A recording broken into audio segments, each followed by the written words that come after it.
Okay. So you've got 35 minutes, which you don't have to use all 35 minutes. You can pose questions. We can stare at each other in silence, however you want to play it. But I hope you do have things you'd like to know or feedback you'd like to offer. The floor is wide open.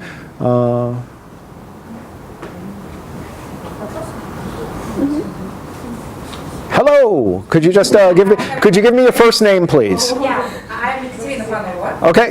and I have a lot of questions, so I will announce all the questions and you can choose. Okay. So will the questions take more than a half hour themselves, or all right? Yeah. I have at least 4. At least 4. Nice. I like this. So the first question is, how do you think who must be in the head of the process of integration migrants into the special characteristics of the local social community? Because it's, from my point of view, there are 2 ways, the hard model and the soft model. In the soft model, you are focused on adaptation, and in the hard model, you are making the rules, and immigrants must be put their behavior into these rules.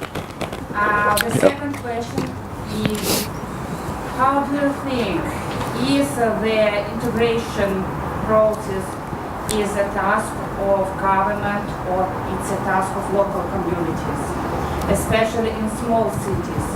Because in small cities, the big number of immigrants could make very rapid changes in the characteristics of labor market. Because immigrants, they're cheap labor resource, and they may create some battle for jobs in these small cities. Yeah. Okay. And the last question is about the formal and informal instruments of regulation migrant process in Sweden.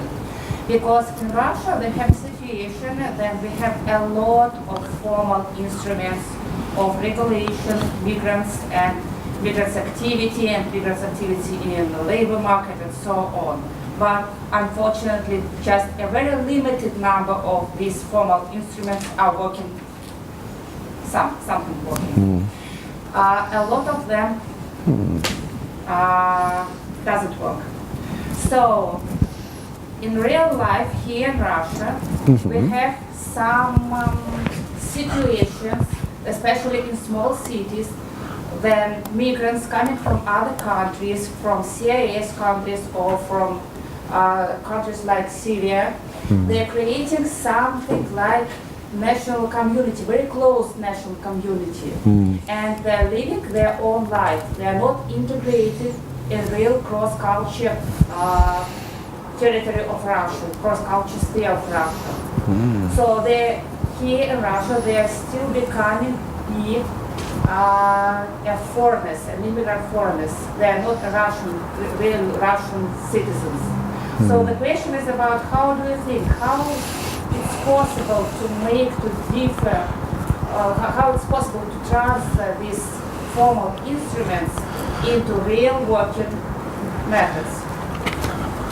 Well, these are 3 easy questions that we can take care of in around 10 seconds. I would say, okay. But I like these as questions to get things started.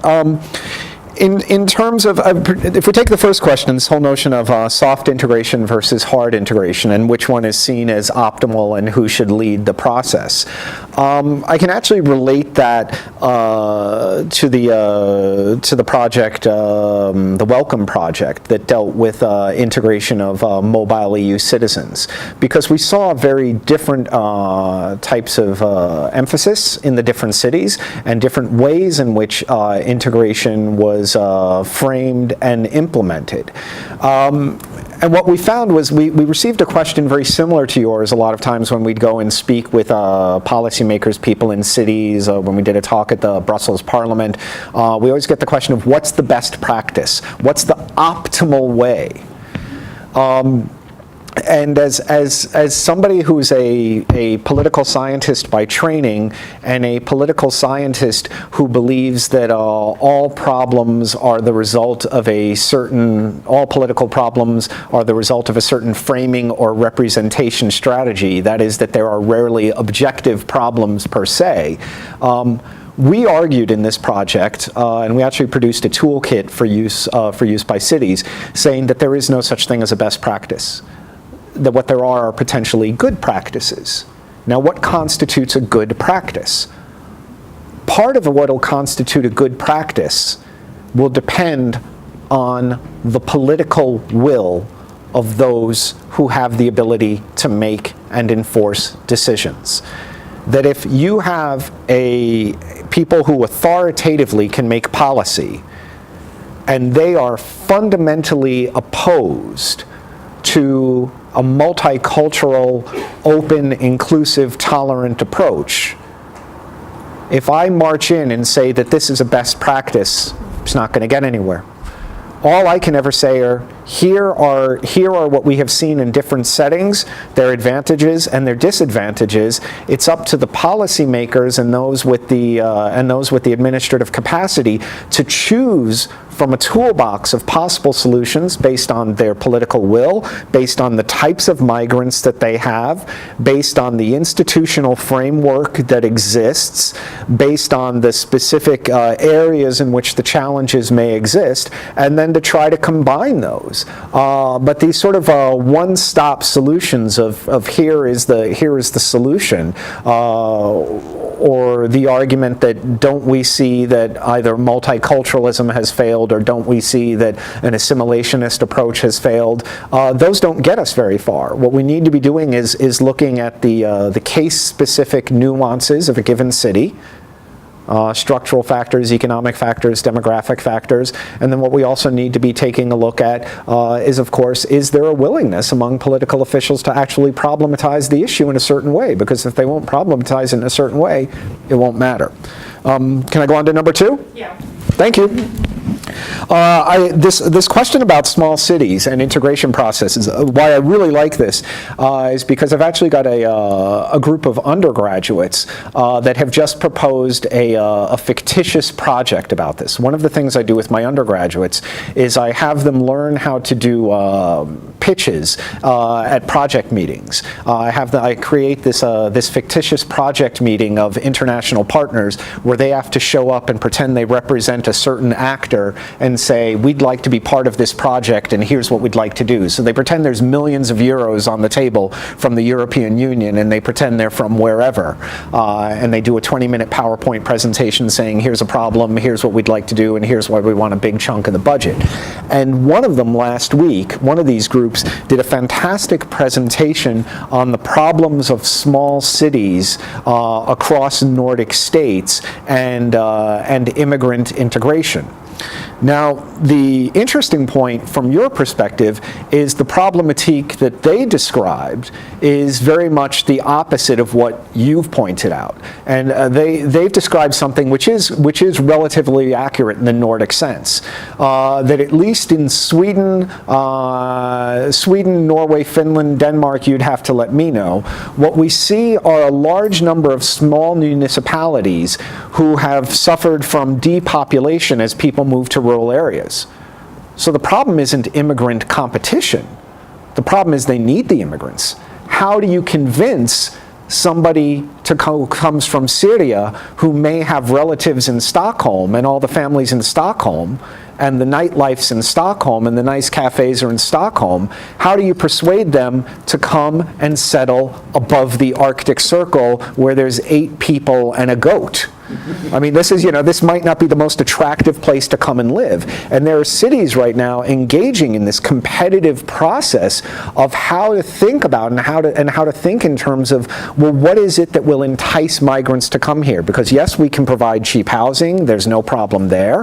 But what we can't really give them well-developed communities. Sometimes the last supermarket has even closed. And if they don't yet have Swedish driver's license, how are they going to buy groceries? So there are these sorts of problems. So this notion of small cities is really, really crucial, I would say. It's an interesting thing to focus on. I think that's one avenue that's ripe for comparative work between Nordic states and Russia, is understanding how city administrations in small cities are trying to engage with the question of refugee resettlement. If you're looking for one place where we could all be talking someday about getting money and doing a fun project, that's one of them. Do you want a Danish intervention on this one? I would love a Danish intervention. Yeah, because we can confirm the sort of pattern from Finland, Norway, and Sweden. What some of our colleagues have actually shown is that these smaller societies, communities, I mean, even though they receive a proportionally larger number of now forced migrants, refugees, but also labour migrants from the Eastern European countries, they actually do better. I mean, because they actually revitalize local economies.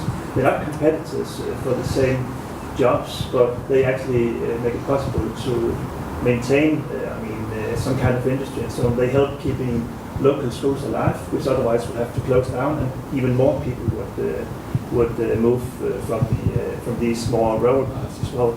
It's also, we see less housing segregation in small cities because migrants can actually afford to rent accommodation, whether it's flats or houses, among the local, the natives.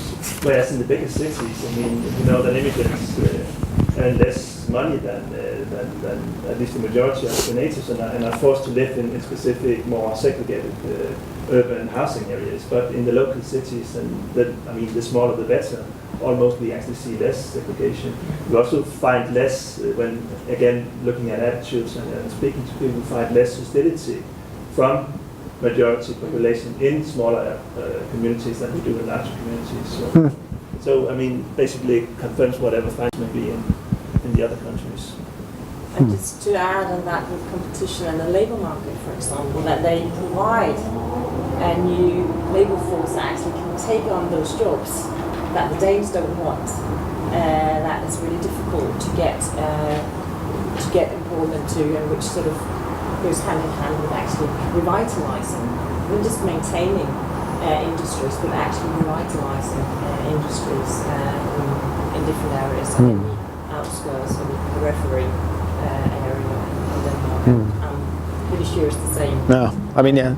It's possibly also the same here. And the fish industry in northern Denmark was not for the Polish and Baltic state migrants, which completely disappeared. They're the ones working at the where the fish come in and they have to clean them and so on and manufacture them and so on. Sorry, well, that's quite all right. That's quite all right.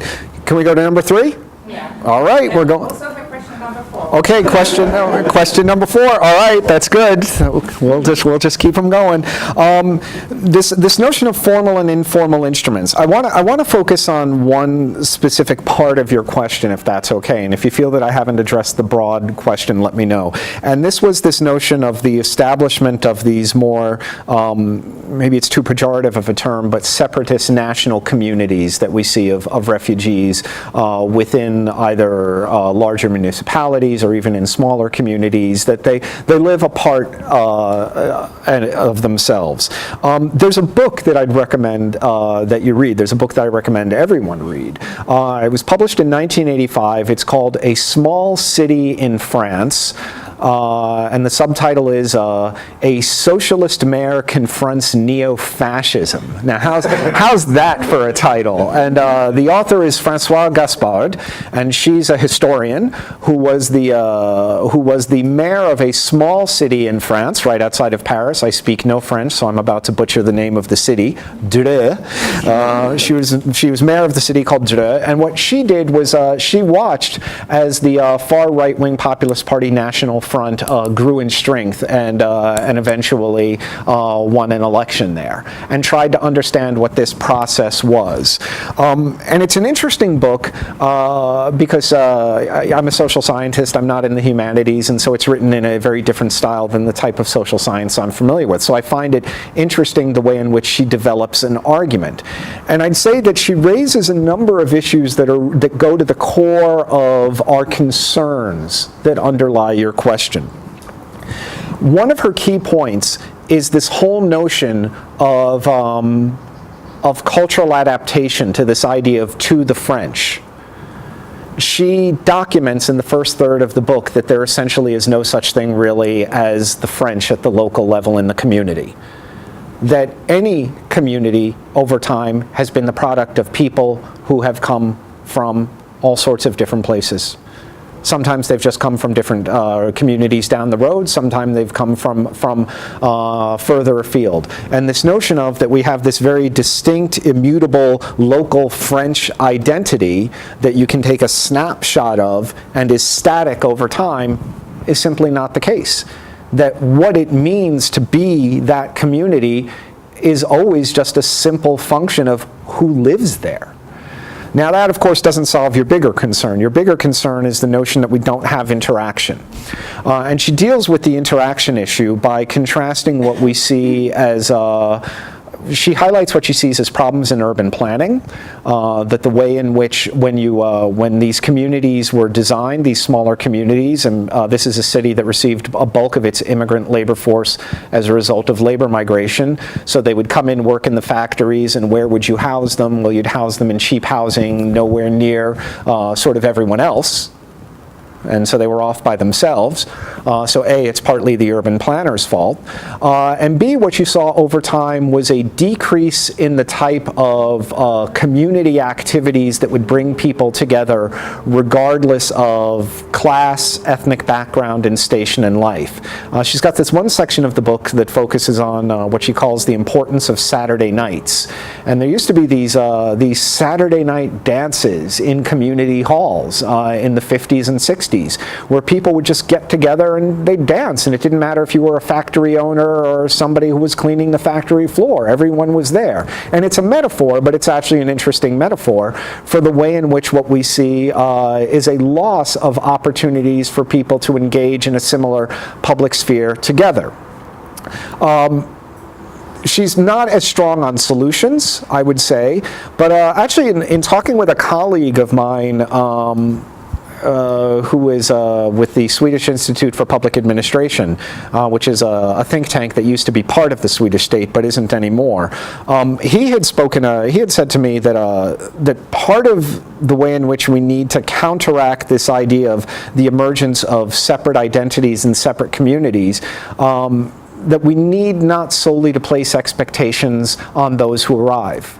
We need to place very, very strong expectations on ourselves.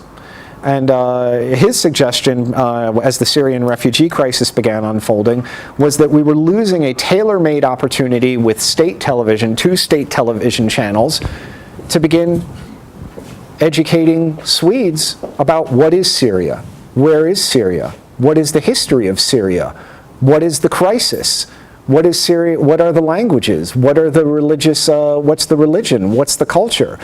What are the day-to-day practices of the people who are coming here? And we could have properly, or at least more in some more detailed form, begun to equip our fellow citizens with an understanding of who their new brothers and sisters were going to be. Because at the end of the day, these people are going to get citizenship, and then, in the passport, it's going to say nationality Swedish, and that's that. And so you need to begin thinking about what do we know about them? How do we all reach out? What we see, I think, in terms of a lot of good local initiatives to deal with this, and this goes back somewhat to your idea of who heads the process. I wouldn't say who heads the process, but who can be involved in the process. We see a lot of really fantastic initiatives coming at the local level from the voluntary sector. If we take the city of Gothenburg, where I live as an example, second largest city in Sweden, we have an enormous amount of voluntary initiatives that are designed to provide for social interaction between Syrian refugees and the so-called, Swedish community. And these range from things such as volleyball leagues, that you go and play volleyball with Syrians on a Sunday morning, that you go and hang out in museums with them, that you invite Syrians over for dinner, that particularly, because we see a large number of unaccompanied minors arriving who are of an age where they won't be adopted, but they're over the age of 16, so that kind of odd zone of not really adults yet. Mentors, where in essence families sign up to be their buddy and to help answer questions. And to say, yeah, I'm the person you can call, and yeah, if you want to come over and watch a movie tonight, come over and watch a movie, and opening your homes. And this is a very small version of a program that we've seen in Canada that's incredibly successful at the local level, where in essence in communities they'll assign 5 families to one Syrian refugee family to share the burden of helping them with registration, helping them with understanding how to open a bank account, how to register for language school, how to go through all of these things. And so a lot of it is incumbent on civil society, and it's incumbent on the individual to say, this is the situation we find ourselves in now. We share this space with them, and the realization that, yeah, what it means to be Canadian or Swedish or whatever is going to change as a result. It's not going to be the same. They're not going to become like us. We're going to all become something different as a result of this process. Huh? Third culture. Different culture. You have question 4. Yeah. Okay, is it only question 4, or is this? Maybe something else can ask, because I can wait for the second time of our meeting. I think they're really happy with you shouldering all the work at this point. I'm getting thumbs up from everyone that you should keep going with this. Go ahead. Okay. Could you please tell some words about the effective adaptation programs for immigrants that was realized in Sweden? Mm-hmm. Maybe it's not the best practice, but real effective project that was implemented and gave the positive effects. Mm-hmm. I think the only question I would have back for you is in what sphere? When we're talking about integration, are we talking about in terms of language acquisition, labor market acquisition, social, just if you just, what is it you're looking for there? And then I can give you examples. For example, I will take some words from my practice, because my sister, she's living in Finland. Okay. She's an immigrant. Okay. Because her husband, he's from Finland. And they are living for 3 years, and they have a very strong program of their adaptation. They have a program of social adaptation, of culture adaptation, finance adaptation, and so on. But instead of these big programs, they are not still a part of Finland. During the last 3 years, they are saying something like this: okay, we will see how it will be in the future, and maybe return to Russia, or maybe still here, because we don't know, so we will think it depends on the next social adaptation programs. So, from my point of view, this program is not effective. It's just some money that was spent on some projects, but they didn't give the effect, the positive effect. So could you please say or to show the positive effect of such programs? Well, I can't show the positive effect of such programs because I'm not sure that I have the detail on Finnish integration policy to be able to say what did and didn't succeed. But there's 2 points I want to pick up on there. And the first point, which I'll come back to, is this notion that, what constitutes a successful outcome. I want to question what constitutes a successful outcome, but we'll come back to that. If we deal with programs that I'm aware of that have had successes, the programs that have had successes in terms of, if we think in terms of language training, I think one of the key language training programs that has had success in Sweden has been run through state universities, where what they do is they target people who arrive as refugees who already have a university education, which is particularly coming. Remember, Syria, a substantial number are arriving with college degrees. And that is a workforce that could be put to use in all sorts of really, really helpful ways if they had the language skills to allow them to then get the certification to carry out their jobs. For example, I have a master's student who's a lawyer from Syria. When you ask her what she is, she says, well, I don't have a job. And I say, no, you're a lawyer. And she goes, you tell Sweden I'm a lawyer. They don't believe it yet. You know, she's a lawyer. She just needs to go through the process. But it's these, what you have are these programs that in a 12-month period, 4 hours a day, 5 days a week, train individuals who have a university background, get them from zero Swedish and a non-Germanic language background, and get them so that at the end of that 1 year, what they have is Swedish at the official level that would have allowed them to be attending university. That is one example of an incredibly concrete outcome of targeting that group. Another of the language aspect that we see right now for Sweden is sort of pre-arrival language training, and this is right now we're dealing with a lot in terms of mobile EU citizens. We have an incredible nursing shortage in Sweden. Why do we have a nursing shortage in Sweden? Because nurses get lousy wages. So where do all of the Swedish nurses go? They go to Norway, where they get incredible wages. So our nurses go there, they're migrants there, and everyone says, oh, it's the Swedes, you know. But as a result, we need nurses. So what do?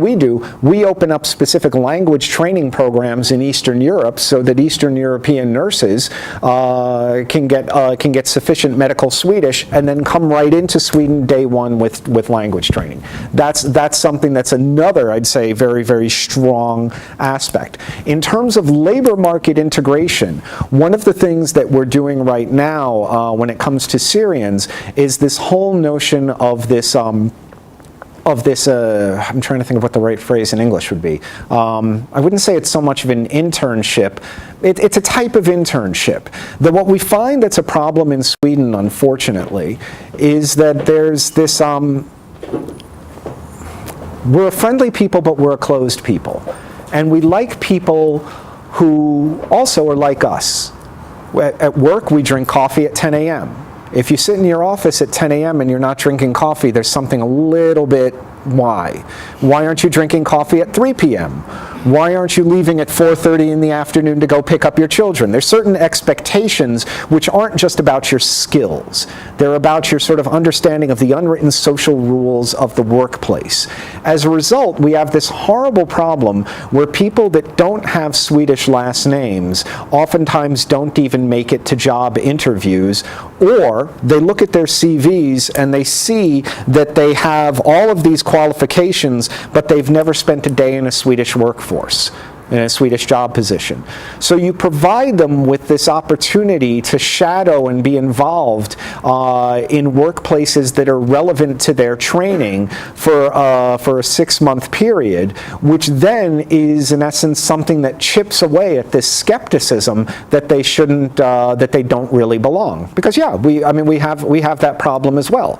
But it's ultimately something that we need to confront, but that's grand and lofty, and in the process process of trying to confront that, you need to devise concrete measures. So showing that somebody has spent, 6 months in a Swedish workforce and understands for whatever reason that you're supposed to drink coffee at 10 a.m. I don't. I stay in my office. But understands that you're supposed to do that, fine. That's another aspect. And then if we go back in terms of cultural integration, I really think that a lot of these one-on-one or family-on-family programs are having an incredible amount of success in breaking down barriers. One of my favorite ones that they have in Gothenburg, and I know many Swedish municipalities do this, is you all have public libraries, right? Well, let's say, remember going back to my point about learning about Syrians when they arrive in your country. What if you could go to the library and for 2 or 3 hours you could, instead of checking out a book, you could check out a Syrian? That is, you could go to the library and there'd be a list of people who come from Syria who would be happy to go and have a cup of coffee with you and tell you all about their country. And so what you find is that's another way on this very personal one-to-one level to begin breaking down these barriers. Because if you're going to buy into claims of wide-scale institutional racism and all of that, you need to think about how do you chip away at it in rather small manageable ways. And sometimes it really is a matter of coming up with a program where you get people talking to each other. I would also say that you haven't asked this question, but I'm going to answer it, if that's okay with you. The question that I would answer here has to do with, what about this, do societies sometimes have difficulty accepting migrants when they don't fit preconceived understandings of what a migrant is? And I think the answer is a clear yes. That particularly in a setting like Sweden, we have this understanding that who is the migrant? The migrant is somebody who is desperately in need of physical protection, lacks education, lacks training, lacks our cultural sophistication and worldview. And so we have a whole set of measures designed for how to work with those people. But when people show up and they say, I was a brain surgeon, I was a financier, we're not as good because we don't know what to do, because that challenges our sense that we're able to say, now we will help you. That suddenly those people show up and they're saying, we want to know what the best private schools are for our kid. We're arranging to get money transferred here. We'd like to buy an apartment in a nice neighborhood. That throws us a little. And we need to think of how we understand sort of our relationship to the communities that we're trying to help as well. Others? Anyone? First name, please. My name is Irina Loguntsova. Okay. My question is about the third community. What is the focus? What do you think will happen with the national identities of European countries, for example, in 20 years? I don't have a crystal ball. So telling you about the future is always a gamble, especially when I have a microphone on and there's a camera with a red light, and this is going to come back and haunt me in 20 years. I would say my answer now would be different than my answer would have been 16 months ago, or even 2 years ago. That 2 years ago, I would have said that you were going to see a relatively a continued resistance to those who argued that national identity and concerns over national identity being threatened are really going to become salient. But one thing has changed that, which is not the arrival of the Syrian refugees, but the way in which it has been responded to by governments of Western Europe and also by European Union agencies such as Frontex, which have chose to frame this as a threat to labor markets and as a threat to social welfare. There are different ways this could have been framed, but for a variety of reasons, largely out of a concern over votes being siphoned off to far-right populist parties, it's being framed now as if this is primarily a problem that we need to somehow clamp down on. What I think that means for, I wouldn't go as far as 20 years out, but I would be willing to go at least 5 years out. What I think this means is that we're going to see an increased propensity among policymakers to be addressing issues of national identity when it comes to integration, as if national identity and concerns over national identity are somehow intimately linked to the integration process. And they don't need to be. I mean, there are different models, or there are different ways of understanding the integration process. You can think of a civic integration process that's utterly divorced, other than language competency, from notion of whether we believe on June 6th that we all go dance around a pole and wear a certain peasant costume. But I think that notion of, well, what it means to be Swedish, what it means to be Danish, what it means to be any of these countries, that is broken out into the political mainstream, and that's going to resonate when thinking about integration policy for at least the coming 5 years.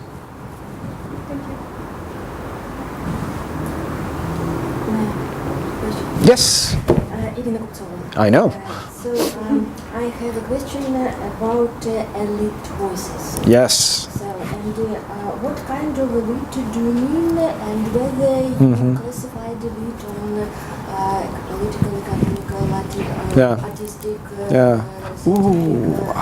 Yes. What's the value of these voices, and what roles they may play in migration policy?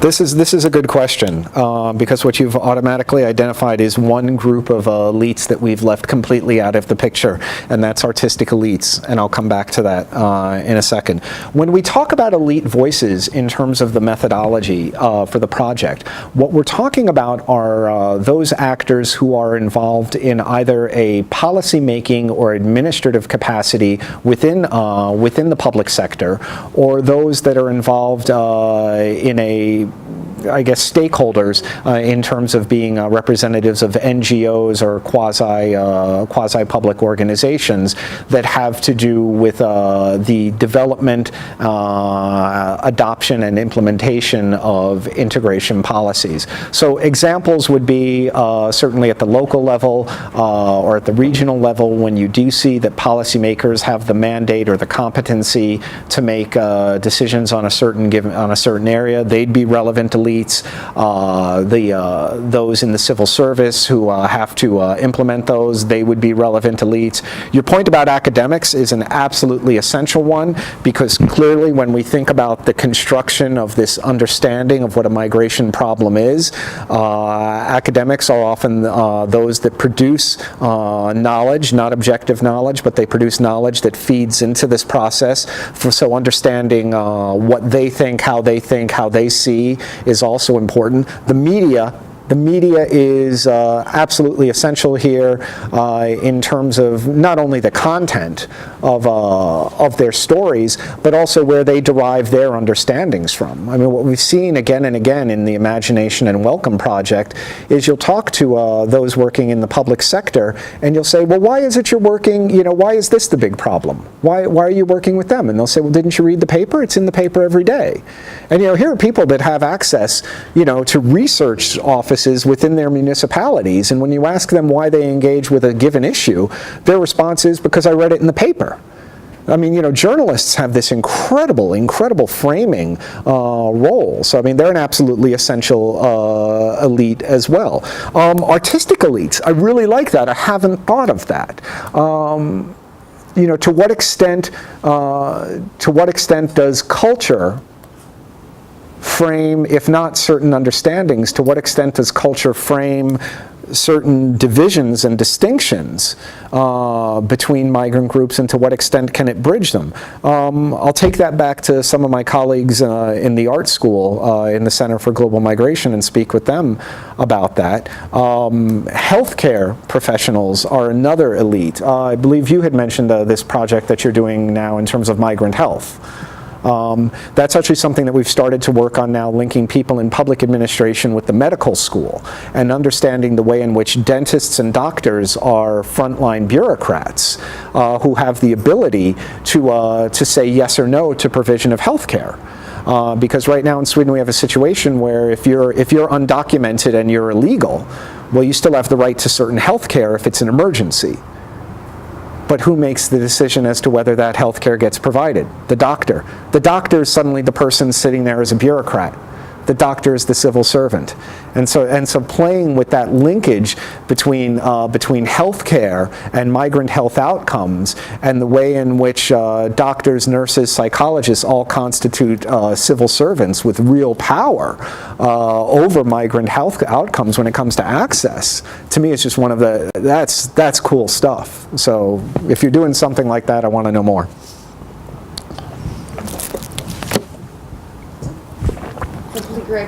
Greg should stop talking. You know, my mother says this all the time. I don't know why. Okay. But, you know, if you've got other comments, if you've got other questions, obviously you have my email address. I'll be around for the next 2 days. Free time, happy to speak with any of you about any of this. And you'll be hearing more from me on Wednesday. So that's either really good for you or I feel bad for you. Your choice. Thank you so much for your comments. I really appreciate them.